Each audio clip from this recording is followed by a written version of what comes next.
Today, we're finishing up our wetlands area of our park and introducing the gorgeous Gallimimus, the other new species to join Prehistoric Kingdom alongside the Oviraptor in Update 15. I'll be keeping my talking brief today. I really don't have much to say about this whole build. It went off without a hitch, other than timing issues, but those are irrelevant. And I'm pretty happy of how this corner of the area looks. I'd been tossing two ideas around in my head on how this build was going to look, and it ended up looking like this, where we have the end of the wetlands on one side of the habitat, looking fuller and with a trickle of plants from the habitat next door, and the other side of the habitat looking drier and filled with hardier trees with deep roots, and having the biomes blend and fade into each other in the middle. I think that idea came through fairly well, and I'm proud of the blending in the middle. The other idea I had was that I'd sink the whole habitat down like the Tarbosaurus and have the water trail off into the cliffside. But in the end, I think the way it ended up being works really well for our feathered Gallimimus. They seem to not want to move into the wetland portion of our habitat much, and I'm debating moving all of their enrichment and food down there so they have to roam more for it. But at the same time, I enjoy the idea that they can choose where they want to be in this mixed biome habitat. I also expanded the walking path I worked on in the Tarbosaurus video, and I'm pretty content with it. I didn't add the viewing platforms on the side of our addition, and I'm not sure if I prefer it with or without. It's easy enough to add them on if needed, but I figure they won't go on the other side, so it would be weird to have them just on one side, maybe? I'm not too sure. I really like the viewpoints this exhibit has. When looking from the wetland portion of this habitat, it looks like there's a whole different region off and away in the distance, and from the prairie side of the exhibit, it looks like the prairie portion is all there is. The grade for the hill just adds this really interesting dynamic to the whole habitat. Towards the end, I built a small housing unit for the Gallimimus so they have somewhere to get out of the rain and sun and to sleep. I made the keeper entrance into the habitat here with a little area for them to prep food and educations and whatnot. I didn't finish filling it out though, as I was running out of time. Anyways, there's also a nest in there that they immediately made use of despite low fertility and it being out of season for them when they came into the zoo. So we get to see an adorable peeping baby. Nigel is very talkative today. I found he would immediately start giving tips when I was doing my checkups on these cuties and getting ready for my B footage filming. So some of the clips are spontaneous with the UI visible. I'm sorry about that.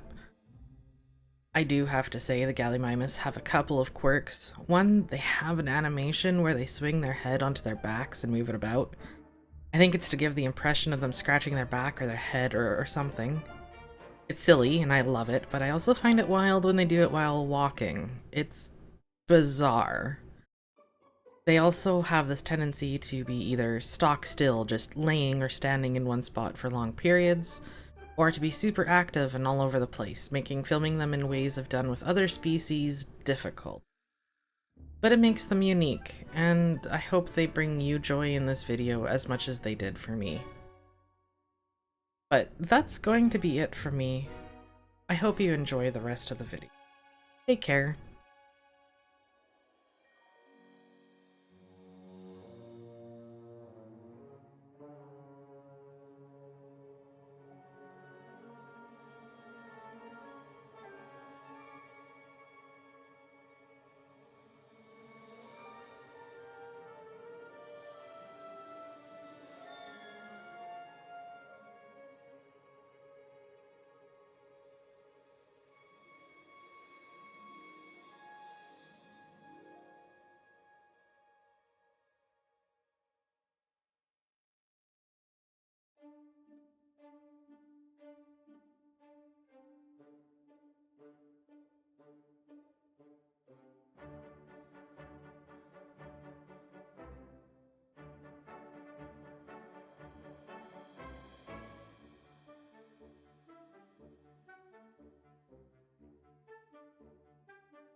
This giant feathered friend is not a bird, but a Gallimimus.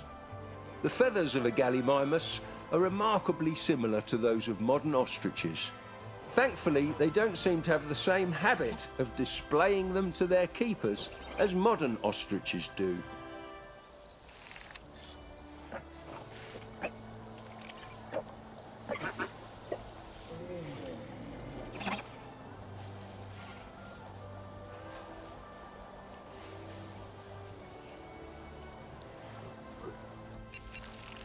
Newbie keepers tend to find the toothless beak of Gallimimus rather unthreatening compared to the sharp teeth of other theropods.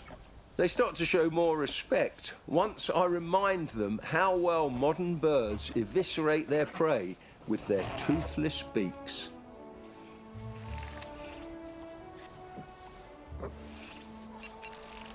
The name Gallimimus means chicken mimic, but I think it looks rather like a duck.